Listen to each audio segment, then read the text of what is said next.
নমস্কার সকলকে রাম রাম। তা বন্ধুরা, আমি এখন যেখানে দাঁড়িয়ে আছি এটা হরিণঘাটার মধ্যে পড়ে। আর আমি এখানে আসলাম 7 বছর পর। কলেজে ভর্তি হওয়ার আগে আমি এসেছিলাম। তো এখানে এসেছিলাম একটা বন্ধুর বাড়িতে, যে বন্ধুরা গাড়ি চালাচ্ছিল তারই বাড়িতে এসেছি। তো এই সেই মাঠ। তখন হয়তো ফুলের চাষটা ছিল না, এখন ফুলের চাষ হয়েছে, সামনে গাঁদা ফুলের চাষ রয়েছে, কলা বাগান রয়েছে। আর কলা বাগান ছিল তখন, তো এখন নেই। তা খুবই ভালো লাগছে, মানে পুরোনো দিনের স্মৃতি মনে পড়ছে। তো যাই হোক বন্ধুরা, তোমাদের একটু শেয়ার করলাম। আর তোমরা সকলেই জানো যে আমরা পদযাত্রা করছিলাম, তা আবারও যাত্রা শুরু করতে চলেছি 1 মাসের মধ্যেই।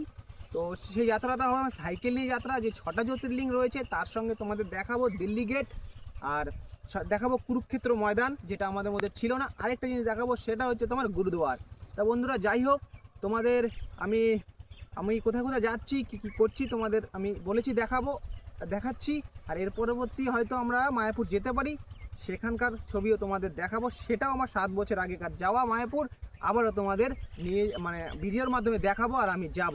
তো বন্ধু, তোমরা সকলে ভালো থেকো, আর প্রেম থেকে অবশ্যই লিখে যাবো জয় শ্রীরাম। আর আমার এই সাইকেল যাত্রা শুরু করছি, তোমাদের যদি আমার এই পদযাত্রা শেষ করে সাইকেল যাত্রা শুরু করছি ভালো লাগে, তাহলে অবশ্যই ভিডিওটা শেয়ার করে দেবা। আর আগেই বললাম, প্রেম থেকে লিখে যাবা জয় শ্রীরাম।